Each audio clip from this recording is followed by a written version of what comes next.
Okay. Thanks again, everyone. Really appreciate everyone showing up and taking time out of your schedule.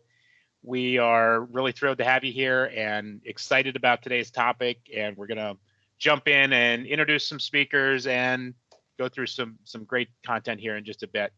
The session is being recorded, so the recording will be made available later today for all registered attendees. And please feel free to distribute among your colleagues and anyone else that you might find or that might find it of interest.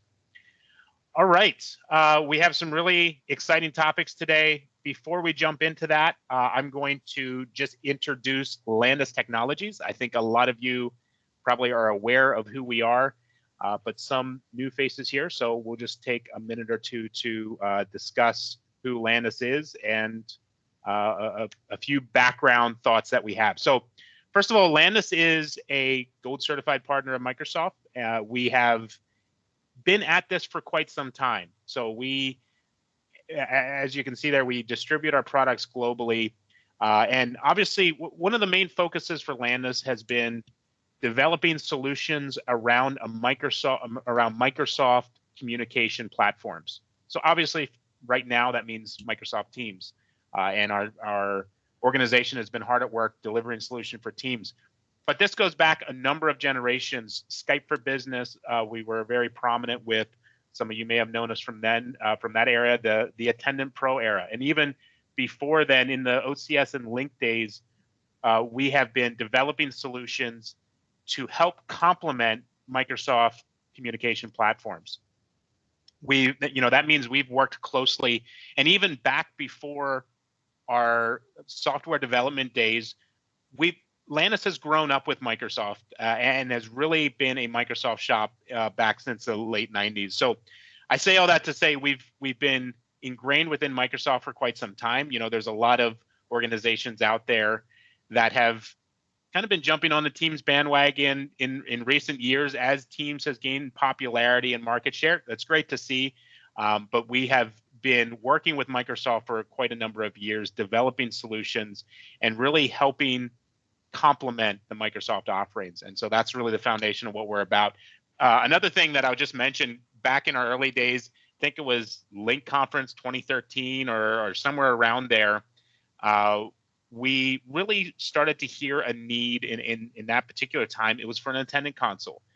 From our customers, from other people in the space, from other people that were deploying Link, it was a need that just wasn't being met. And so after looking around and seeing no one was really taking this on, Microsoft certainly wasn't taking it on, Matt put our team to work and said, we need to do this, and we need to build something that a lot of people are looking for and are asking for. And that is a principle that he has certainly instilled in a lot of us over the years. You go to these shows and Matt is certainly the one taking notes and listening, and we try to make a habit of that in general, listening to what the needs are, listening to frustrations that people have with say, Microsoft Teams. And excuse me, and like I mentioned, just developing solutions that complement that. So we've been fortunate to have a large network of partners globally that resell Landis solutions. We work with other MVPs such as Tom. We'll get to him in just a moment. But yeah, that's kind of the foundation of Landis, where we came out of, and what our main focus is. Just a few other things that I'll make note of. As we go through the product, you'll see some of this today. But these are some of the main focuses as we develop software solutions that fit into Microsoft Teams.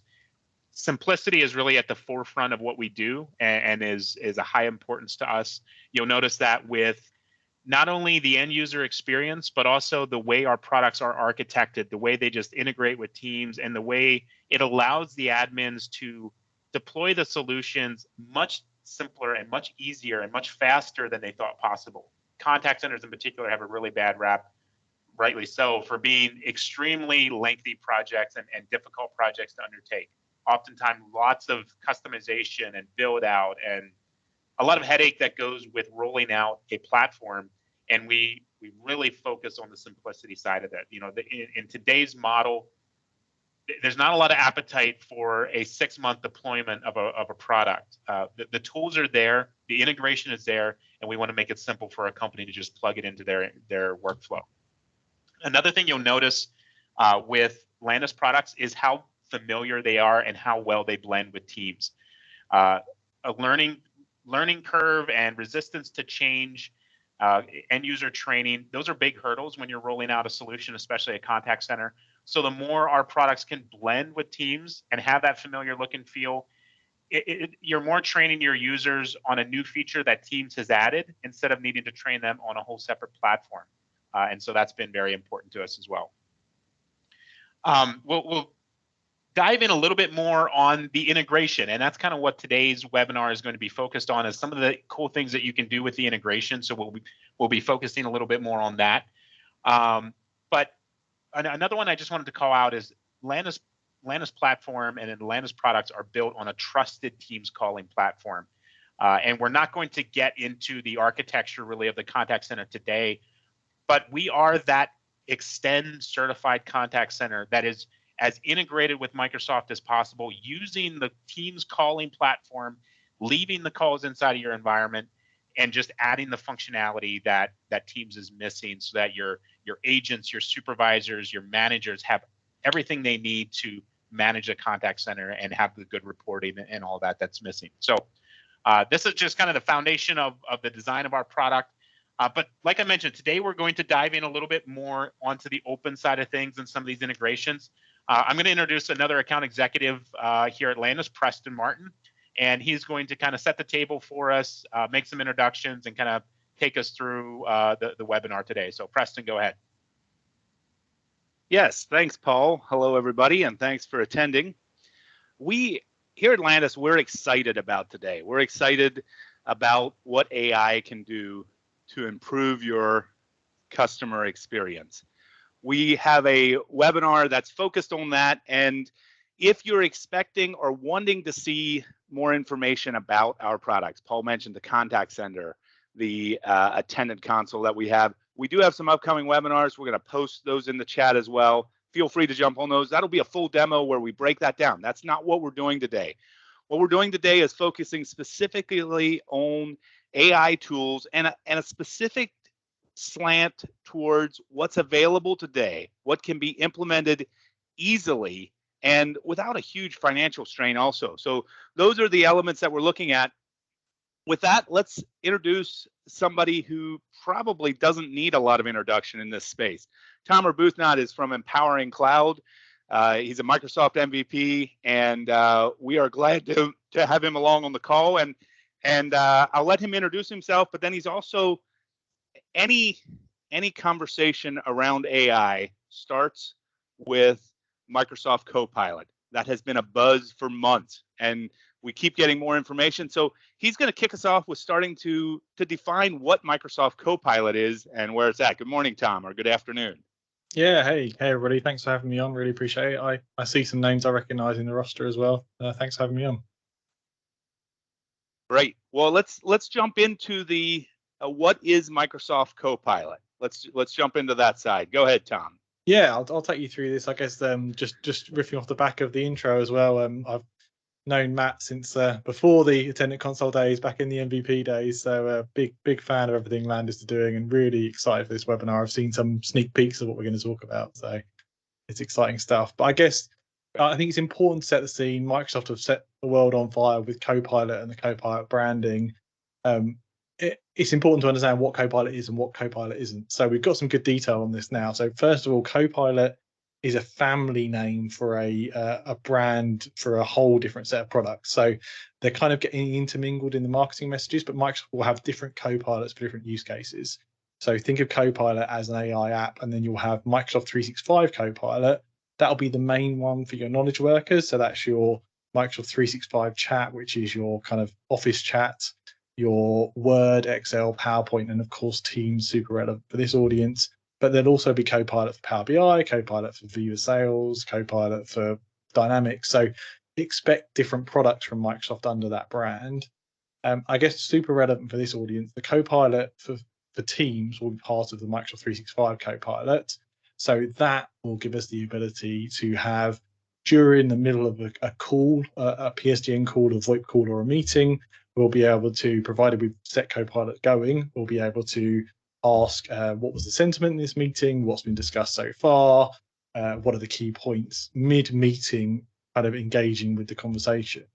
And it will also give us the ability to interrogate long chat threads. So whether you're in a channel or a direct chat, you'll be able to come into Teams and say you have that typical end of the day group chat scenario. You can say, well, there's 80 messages here, just summarize the key points for me. Are there any actions? So that gives you some idea. If we could take the slide forward, Paul. In terms of where we are with Copilot, it's still not out. There's about 300 customers that have it in early access. It will GA 1st November, but that is only for enterprise customers, 300 seat minimum. Basically, you have to be direct with Microsoft, so the bigger end of the market. And it's going to be $30 per user per month for that M365 Copilot.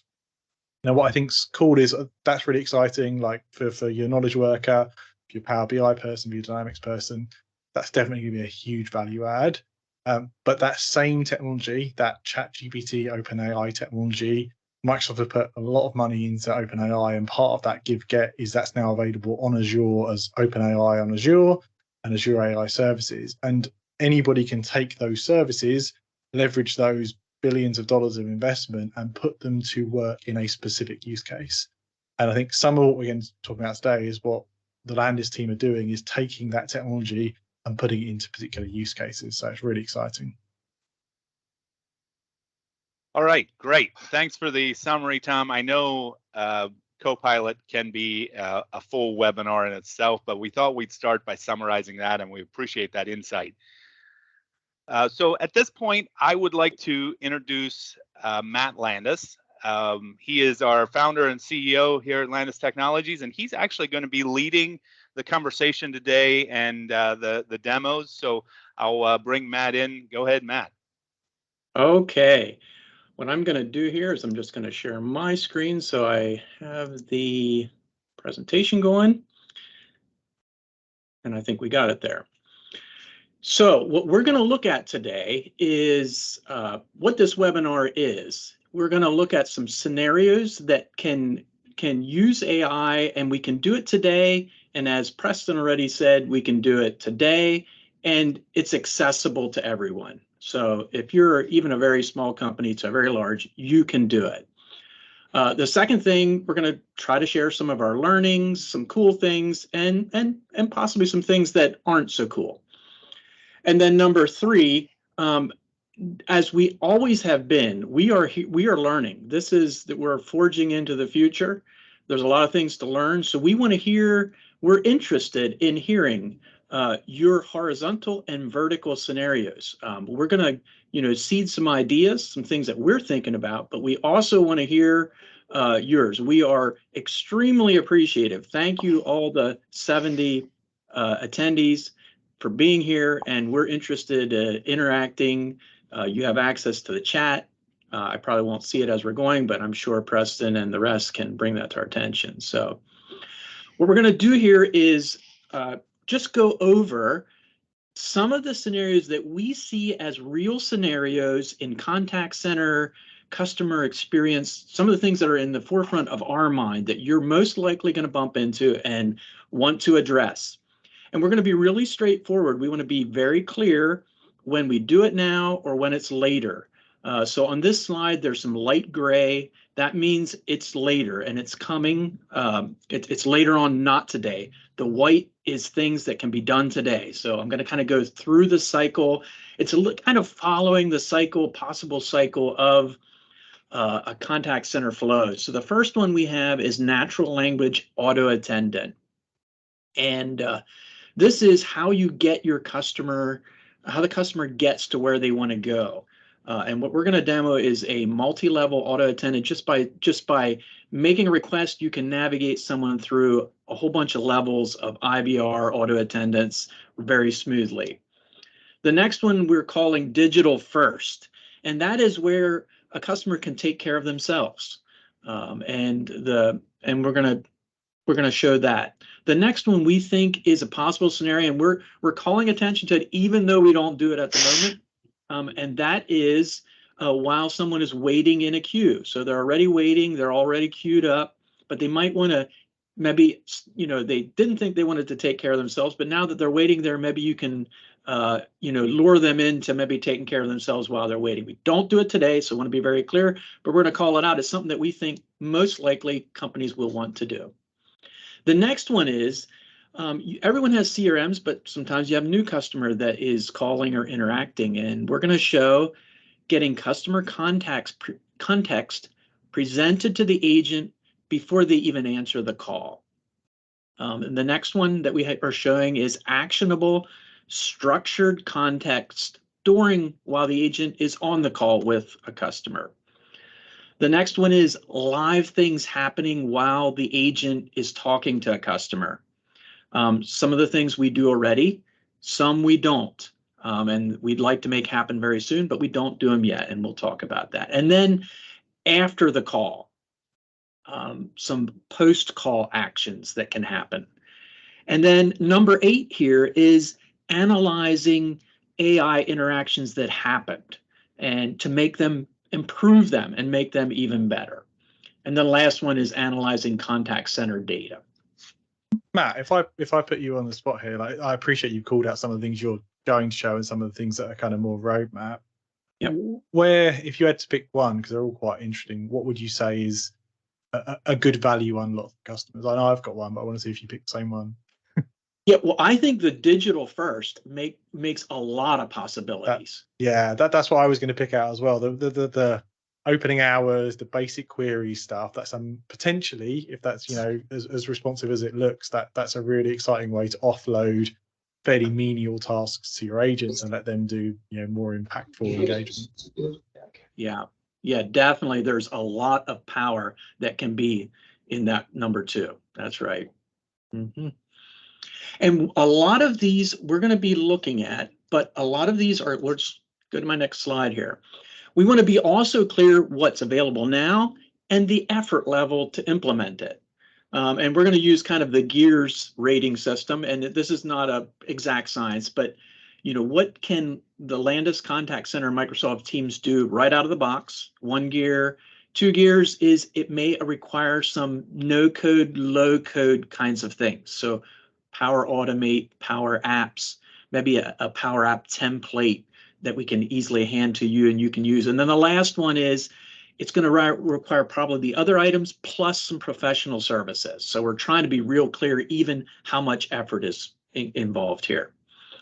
And one of the things that we're going to be using on almost all these scenarios, and that is, if I can keep my screen from, and that is our Landis Contact Center. We call it our IVR Flow Builder, or maybe Customer Experience Flow Builder. And it's really a visual way of creating apps for Microsoft Teams. And that will be a component of most of the scenarios that we're showing. We're not going to demonstrate exactly how to build them. That would be a webinar in itself, but just letting you know how we're doing it at least a little bit there. Matt, there's a question in the chat there. In terms of language support for these AI capabilities, do you know what you've got in potential there? So we are focusing on English and going to work with customers on how we look at additional languages. Cool, so thanks. Yep, that's how we're starting. So yes, customers are quickly wanting to have virtual assistants, and you could really think of our digital first as an audio virtual assistant or a chat virtual assistant. So the first scenario that we're going to take a look at here and demo is what we're calling a voice multi-level auto attendant. And the scenario here is where you have in many scenarios for a company of any size, you're going to have a multi-level auto attendant, so you can get to where you want to go. And how nice would it be if someone could just make a simple request and you could navigate somebody through that multiple levels of auto attendant? And that's one of the things that can be done with generative AI. And just to give you a little sense here, this is the auto attendant. We're kind of using our own company so that that's what we're using to go here. But think of this auto attendant. First of all, the customer has to navigate through the departments, and then they want to get to a specific person in that department. So it's kind of 2 layers. And that's what we're going to demo here in the voice multi-level auto attendant. So what I'm going to do here, and we are using, I'm going to call this auto attendant directly from our meeting. What I'm going to do is dial number. So call in here, and I'm actually calling that right from the meeting. So there's a little tricky. It should work, not a problem, but. How can we help you? I want to purchase a contact center license. Thanks. I heard I want to purchase a contact center license. Just a moment. Your call will be transferred to the software department and a sales associate will help you. All right, I'm just going to exit out of, just end that call. So what you notice there is I really just made a simple request, and we did not map, that sentence I said. It recognized that is one of the options, and it matched it up. So I can call in again. I'll just do it again, and I'll make another request. And you could phrase this in 1,000 different ways, but as long as it's the concept. So I'm just going to call in here again. How can we help you? I need technical support for attendant console. Thanks. I heard I need technical support for a. Just a moment. And there we probably had a little bit of Your call will be transferred to the computers and repair department, and service technician will help you. Okay, so there I think I maybe had a little noise in my op. So we'll just try it again.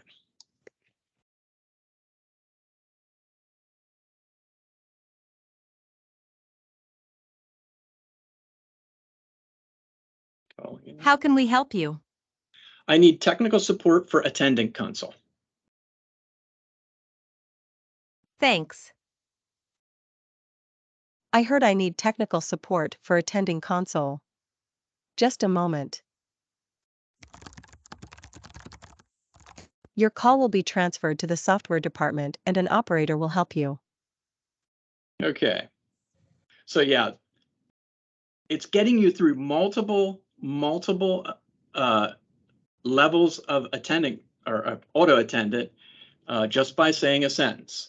So and Matt, how does that work? Like, so like you build the auto attendant flow. Do I then have to, as a partner or customer, do I have to train the AI, or is the AI just looking at the flow and making a call between the sentence and the relevant department? Yeah, so what we're doing is we're having an AI prompt, and we're saying something along these terms. We have these departments, and we have these personas in the departments, and we have improved it over time by saying, really, that's really the prompt. Yeah. And it does a lot of the matching automatically. Is that answering your question? Yeah, it's super interesting to see how, like, over time, potentially you learn new phrasing people dial into. Like, does it, do you have to train it more? How much effort is there to, a lot of this stuff traditionally, I mean, we've had voice recognition before, but it's a lot of work to make that kind of thing happen. It feels like it's getting a lot easier now. Yeah, really what we find is you may need to fine tune it a bit.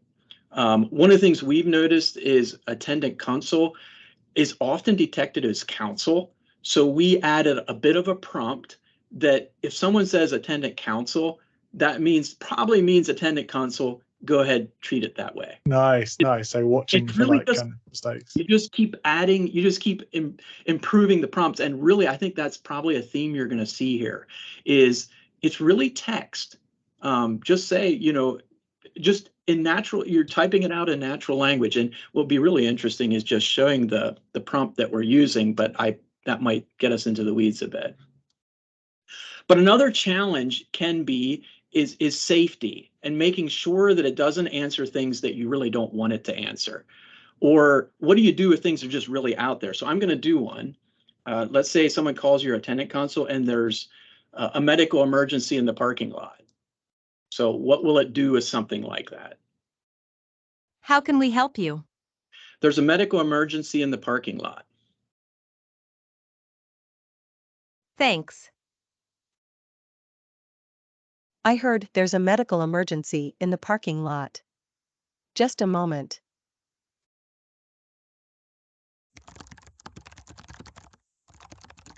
Your call will be transferred to the receptionist desk, and an operator will help you.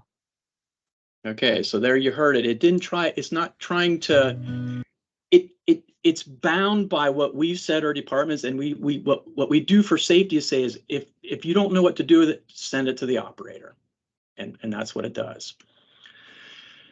All right, so I think that covers the demo there. We'll move on. So the next scenario is this digital first or self-service scenariyo. And this scenario allows customers to take care of themselves before even being routed to an agent.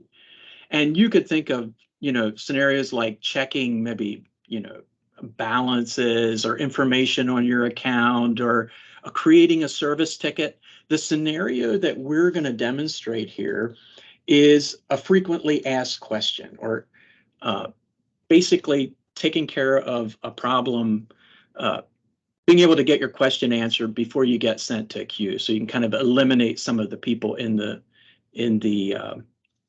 queue so they don't have to talk to an agent. So digital first, frequently asked question. And what we have is this scenario, or this frequently asked question list, is really focused on attendant console questions, kind of those questions that we really get inundated with all the time. They can just take care of it, and they can call in and it can take care of them.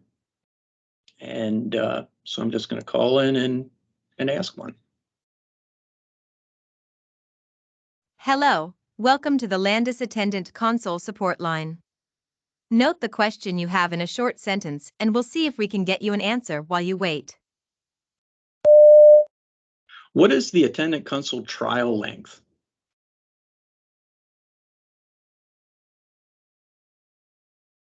I heard your question to be, what is the attendant console trial length? Just a moment while I look for a solution, hang on. A possible answer to your question. The attendant console trial length is 30 days. Did this answer your question? And I'm just going to end that. So we, in our app, our flow, we actually then ask, did that answer your question? It gives them a chance to check, and then they can respond, did it answer their question? So you can actually get feedback on whether the answer is solving their problem. And I'm not going to go through that whole flow because we're going to keep this fairly simple. But once again, Matt, sorry, as a user then, or can I? How do I get that feedback? Because presumably I want to keep tuning this. If they say no, there's a question I need to add to the library there. Do I get access to that to kind of improve the library over time? Yes, what we are doing, so our flow actually saves that to a database. That's and awesome. We're going to, because you can keep tuning it, and the questions you never thought of will get added to the database. It should just get, again, better and better hit rates over time. Yes, exactly. So you can keep an eye on that. And we're actually, we're going to, in a few demos here, we're going to actually show how you can let AI even help with that. So we'll show the data and then how it can help tune that even more. So we'll just call in and do that once again. And we'll just ask a different question. This one maybe is a little more technical. And what I'm doing, the reason it takes just a little bit is I'm calling right from the Teams, adding a participant. I'm adding our digital first voice. Hello, welcome to the Landis Attendant Console support line. Note the question you have in a short sentence, and we'll see if we can get you an answer while you wait. I'm getting a white screen when I load Attendant Console. I heard your question to be, I'm getting a white screen when I load Attendant Console. Just a moment while I look for a solution, hang on. A possible answer to your question. Clear your browser cache and try again. Did this answer your question? I'll wait while you check. Then press 1 when you are ready to proceed. Okay, so there you heard a little more. That wait bit is so smart. I was just about to say that takes a second to work out and try before you want to come back to the call. That's really clever. Yeah, so then it plays music, and you can just, when you're ready, you can give it a try. Actually, that's not a yeah, that's a good way to do it. And then so one of the things we have found is these frequently asked questions, you really want to bound them, and you want to have them really focused.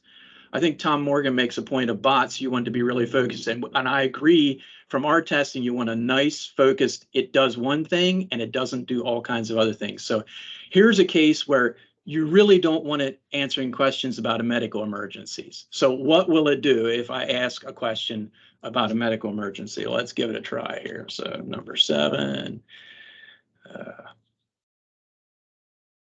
And so this is really around safety. Hello, welcome to the Landis Attendant Console support line.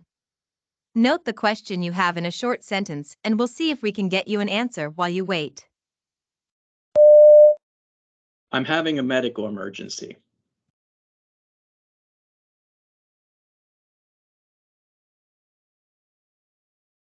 I heard your question to be, I'm having a medical emergency. Just a moment while I look for a solution, hang on. A possible answer to your question. I don't know the answer to that. We will connect you to an agent to assist. Did this? Okay, so there's some questions you don't want. Actually, a lot of questions. I think. Yeah, most questions, and Yeah. that's an important point, because some people are just hooking things up directly to ChatGPT, which will have a crack at answering everything and anything, because that's what it's designed for. So this is the difference between, as you say, Matt, tuning your own AI bot for a specific scenario versus trying to use ChatGPT like consumer to answer any question. Yeah, you do not. You really don't want that for multiple reasons. Yeah, exactly. But you can think, this is just, we're giving a scenario. We're kind of giving the frequently asked questions scenario, but really, you could easily kind of create a service ticket for a customer. Be very, very straightforward to do. Recognize it, create the ticket, checking bounds. There's just a lot of other things you could do with the voice recognition. So now this digital first, we've built this for voice. What if we could also have all the work we've done, we put into this frequently asked question for voice, what if we could just turn around and use that for chat? And one of the things you're going to notice, this is a 3-gear, because we do have another service involved in doing this. But here we go. So I'm just bringing, this could be embedded on your website so it pops up. But here we have the Landis Attendant Console frequently asked as a chatbot. Using all the work that we already did for our voice. So you did that work. Now you can ask these questions again. So what was the question? I'm getting a white screen when I run Attendant Console. And so there you see it's giving a very similar answer. And we could obviously type that in a lot of different ways. Maybe another one. Why can't I grant permissions for console to run in my environment?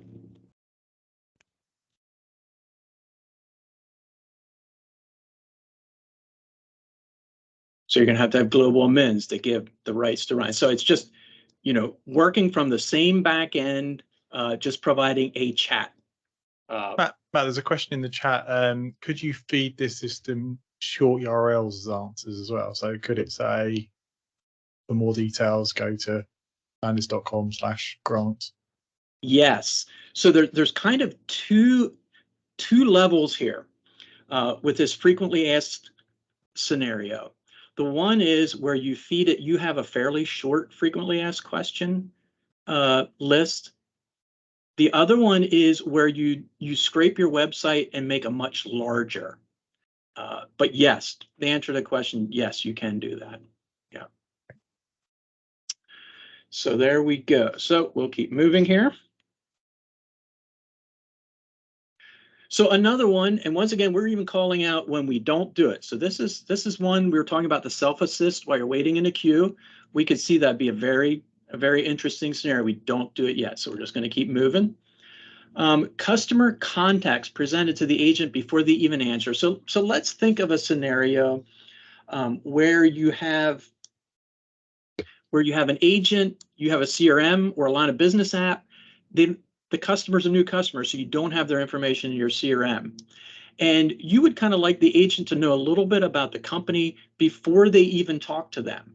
And so what we're doing is using generative AI to provide information in a structured way. So the agent they don't have to be Googling quick and then trying to find the information in a big cloud of text, but they know right where they can look on their screen to get the information that they might want to know.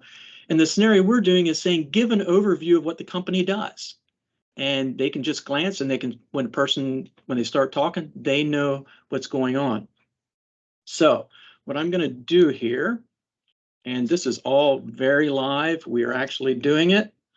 I'm going to bring my agent or attendant console on the screen here. And do one of my demo partners just want to dial in? And I'm going to have to set myself to available so I get the call. Turn to green, so I should be able to accept it. So what we're noticing here is the call is coming in, it's ringing, didn't answer it yet, and we're noticing there's no CRM record, and I can already see that, right down here, that this is an attorney and they provide services in Pennsylvania, Maryland, and Delaware before I even start talking to the customer or to the new person that dialed in. And now I've answered, and I'm talking to them, and I'm thinking, you know what, this is going to become it seems like we've done a little checking, and they seem to be a fit, and we'd like to actually add them in CRM as a customer. So what this generative AI did is it not only returned the information, it also structured it for us. So we have the customer name, the phone number, and the description nicely structured. So all we need to do, it's not only a call pop that it's showing us information, we can actually interact with it. I click one button here, and now what I've done is I've added a record in CRM. So this is actually working in dynamic CRM. If I click save here, it will add a record in CRM. It's literally 2 clicks to add a record after we get going. So maybe we'll just hang. What I'm going to do is I'm not going to actually save that. Well, maybe I will actually. So why don't we just save that? And I'm going to add a new company. It's actually adding a new account in CRM and saving. Matt, there's some questions in the chat. Like, obviously, that looks amazing. Where's that information coming from? So the way we're engineering it behind the scenes, what we are doing is we are doing a search, and it's returning probably five. It doesn't matter. A couple snippets of search results, which we're using we're using OpenAI to turn that into a structured. And don't get stuck on what we've returned. You might have something else you want to return.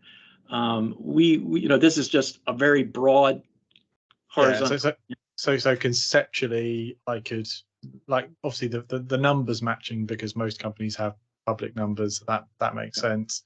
If I'm particularly interested in organizational size, the main number of the organization, and it's not that hard to look up org size, theoretically you pump that into CRM as well.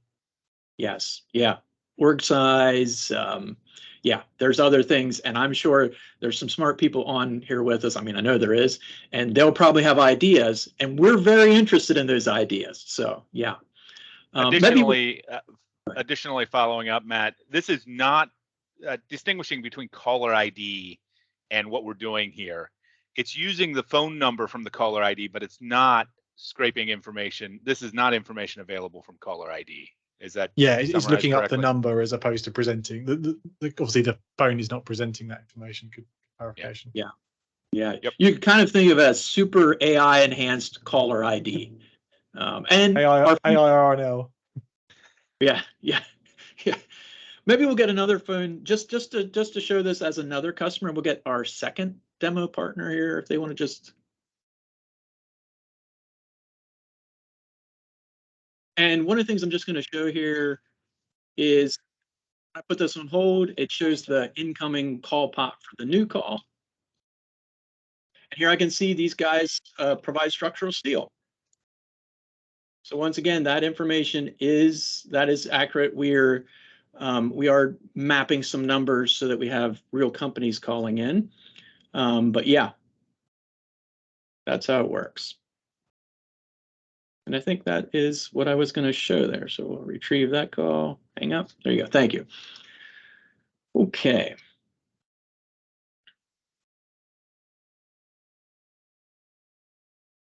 So we talked about it when we have a call on. So another thing that we've been doing for a while is live call sentiment. This is something we've been doing. This happens live during a call. We would really like to make this more useful.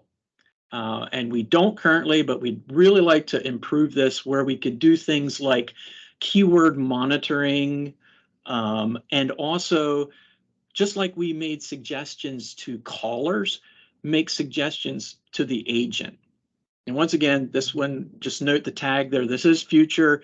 It is something we really think we need to do soon. We'd really like to make it happen soon. We don't do it currently, but we really see it as something that really should happen soon. Then another in our call flow post call. So after the call, you want to do things. So remember our frequently asked questions scenario. We're going to use that one. You may want to do things with a live call, but we're going to use the sample of the frequently asked questions. What if that caller that interacted with our digital first self-service, when they did that, it would automatically post to account in your CRM.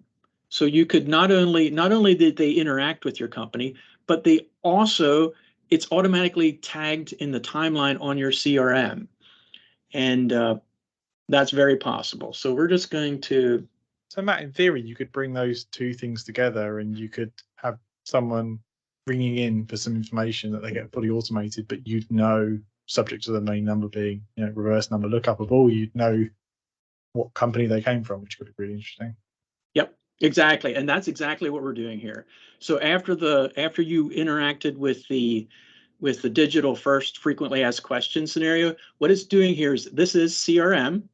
And based on your phone number, what it did is the questions we asked, 11:33 a.m., right there you can see it's live, it's actually happening. I ask about having a medical emergency. Really, yeah, don't want to be, that's not normally, but also we'll see the legit ones. So expand here, they asked, I'm getting a weight screen, and it answered their question properly. So your sales and service people can see even when you interact with the digital first in your CRM, bringing everything full circle, all bringing it together. Well, that's hugely important to check on the ROI of this stuff as well. Like, are people using it? Is it successful? Like, also, maybe that's a follow-up for a sales or customer success person to be like, I see you rang in, just checking you're all good, that kind of thing. Yeah, and that's just giving an idea. You can really start thinking of some really interesting things you could do. They could dial in and make their own tickets. There's just a lot of interesting scenarios. This is trying to seed ideas, not say, obviously not showing every last possible thing that could be done. And so now analyzing, you already alluded to this, Tom, but so now we want to analyze our AI interactions. We've been interacting maybe in different ways, maybe our chat or maybe the voice frequently asked questions. And we want to make sure it's safe. We want to improve the accuracy. And so how can we do that? Well, we're going to demonstrate that by running some analysis. So first of all, we're just going to show the show the raw data. So all the interactions that we've been having have been being sent to a database, and we're kind of showing it using Excel here. But here you're going to notice, 926. Is that the right? Yep, I'm at the bottom. Having a medical emergency and how we answered. And if you're going to, for those who are really Teams based, which obviously we are, this is actually the scenario ID in Teams that call was. So you can track it. You can connect things the whole way back into Teams. But so we have the data. So that means we could use AI to analyze this and give us suggestions on what maybe new questions we should be asking, or how we should be tweaking things. So it's getting very meta now. The AI is training the AI. Yeah, exactly. Yeah, very, very meta. And so we're going to go in here and just say run, and we're using Power Automate to use AI to analyze, like you said, to analyze our AI responses or answers. So what I'm going to do is just jump over here to where that posted in our channel. So basically we have a Power Automate that is posting into a channel. This could be managers that want to see this. And this is yesterday. It's going to take a couple seconds to run through this and get it for us, but we can start looking at the one from yesterday. So the top 3 questions that would be good to add to the list based on the questions that could not be answered are, why can't I get, and I think that's, maybe I didn't quite say it right. I don't know if, so here you're seeing maybe that wouldn't be the best one. Which features won't be able to use the trial? So we have a very focused frequently asked questions. It's very good at answering the features that are included, but not so good at answering what's not included. So if they ask the question that way, it's not doing so good. And now it ran and it's giving it today. Apparently, and we didn't ask this today, but apparently previously people were asking questions about can I transfer to voicemail? And we don't have that in our frequently asked question. It'd probably be good if we answered a question about, and for the, this is getting meta, our attendant console can transfer to voicemail. But yeah, so that would be good for us to answer that. And then it based on the data given, the questions that could not be answered, it's giving a list here. I'm not quite sure what's going on with that. It feels like there's a great internal, like there's a real easy starter case, like internal, HR service desk kind of scenario of like, that's a real safe place to start with this stuff, because you've got all the internal IT ticketing, you've got like benefits questions, like who do I contact questions. As a customer, if I was thinking about a first use case, that springs to mind for me as a really great place to try this stuff out that's not, external customer facing. Mm-hmm. Yeah. And so then another one we have here is based on the data, the categories of questions are, and it's even categorizing, out of just raw data. It's like there's nothing. It's giving you, so people are asking questions about trial information, which obviously, technical Jumping issue. in. Yep. Jumping in, Matt. A 10-minute warning here. So okay. We're moving along here. We want to get to the rest of the stuff here. Okay. So you could analyze contact center data in the same way. We don't have a demo for this, but the data is, you can get it and you could do it. So yeah, just going over the circle again. What are some learnings? Start small. That's what we find. Start small. It's a good way to get going. Implement and iterate, and leverage AI to assist in your iteration improvement. And do really think about safety. You don't want to answer any old question. Keep it safe. And go ahead, Paul. Or whoever's next. Yeah, sorry about that. Yes. Well, thanks for that, Matt. That certainly opens up a lot of scenarios. And like you mentioned, there's a lot of people on the call here, each with their own unique business cases and use cases that I'm sure this has gotten the wheels churning. Whether you're a Landis customer or not, but obviously to our existing customers, all the tools are there. You're not that far away from having a system just like Matt demoed in place and working in your environment for those inbound calls. And if you're not a Landis customer, like we talked about at the top of the call, Landis Contact Center is really simple to put in place. That's step one. Even putting it in place for a trial and seeing how it feels in your environment. And then step two is adding some of these integrations that really allow you to get more out of it and make it a success, and just really up your customer experience game for both your agents and your inbound callers. So one of the things that we wanted to talk about today, just briefly here, obviously we're really excited to see this in action and to help you with this. So we are looking for a select number of customers that might be interested in this. So like I mentioned, if you're watching this and you have a use case that comes to mind, this is how we could use this, or this would be helpful to help us solve this problem, we'd love to hear from you. And we are offering to help you get this embedded within your environment and offer professional services to assist with that integration and get you up and running and get you up to speed. So again, this is, we're throwing this offer out to a select number of customers.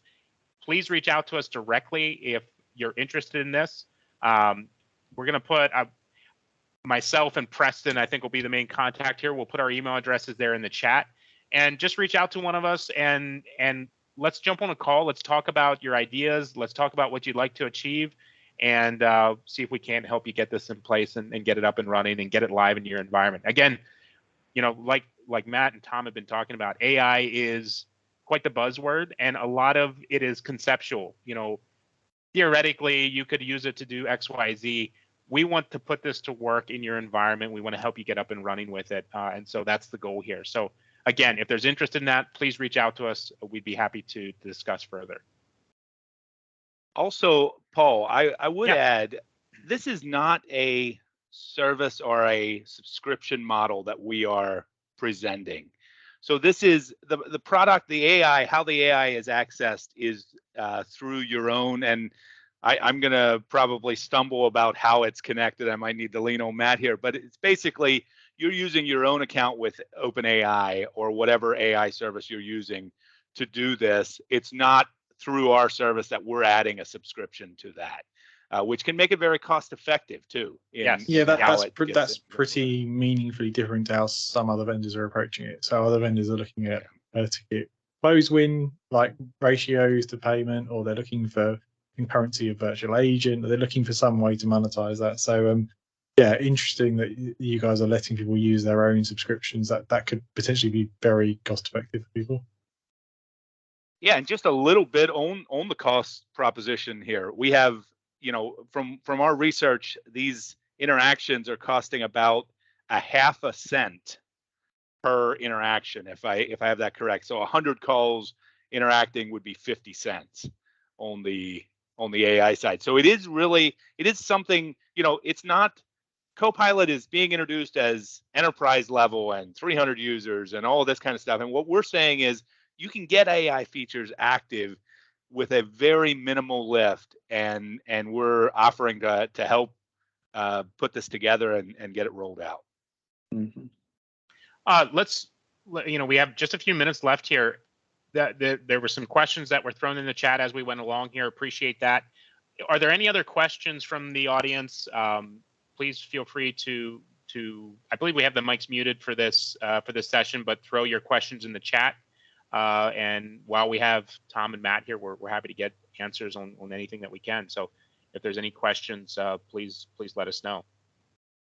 Yeah, and while you're waiting there, maybe I'll just expand on Preston's comment on the cost. So we have been monitoring and kind of looking, sort of analyzing costs, and obviously different AI requests can cost different. But let's imagine, a 10 question frequently asked, a list of 10 frequently asked questions. That one we're noticing something like Preston said, about a half a cent. Also the multi-level auto attendant, and we demonstrated 2 levels. It could be more than that. It could, really the way we're doing it is we're using that one request and then getting multiple AI requests. And once again, something like a half a cent based on our monitoring is what it's looking like. So very, very accessible to a wide array of companies. Question in there from the chat. When will this be ready for prime time, generally available? We answered it in the chat, but the answer is now.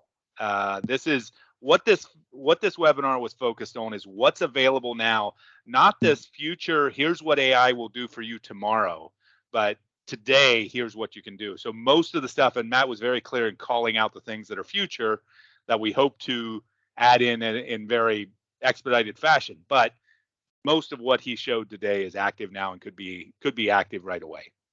Yeah. And that's in line with the kind of the ethos of Contact Center to begin with. You know, we deploy this for large enterprise customers, medium-sized businesses, but we also have a clean plug-and-play contact center that really helps enable contact center for organizations where a full-blown enterprise system may have been out of reach for them, just allowing them to easily plug it in and get reporting, get analytics, audio recording.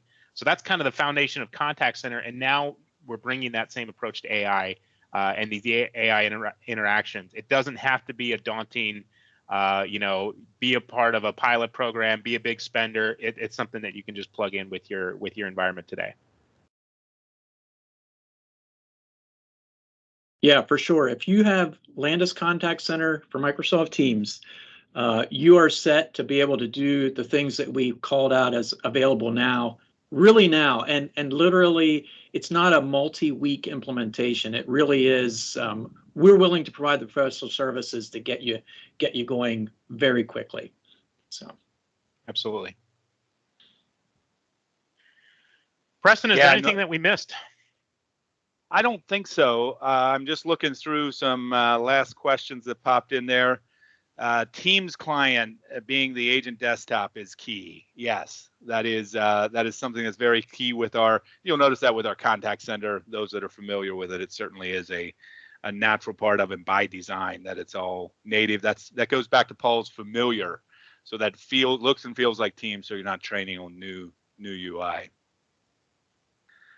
All right, I'm going to post another link there in the chat. That is, I linked it at the top, our webinar page from our website.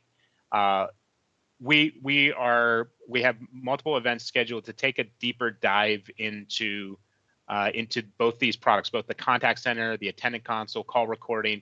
So if you've seen this today and it has piqued your interest and you want to see the solution in its entirety and the analytics, the reports, and live demos on that front, let us know or just sign up for one of those webinars and we'd be happy to have you.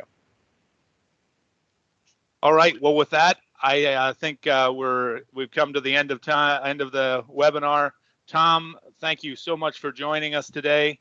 No, great fun. Really for doing the fun demo. to throw some questions in there. Appreciate it. Yeah, absolutely. And Matt, thanks for the demo, the live demo. I know those are always fun. I'll be a lot more relaxed now. But good work, everybody. Absolutely. Good work, everybody.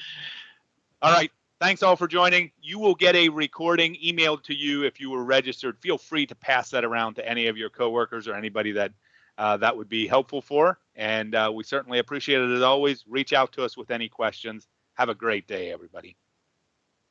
Thanks all. Appreciate it. Yep. Thank you, Tom.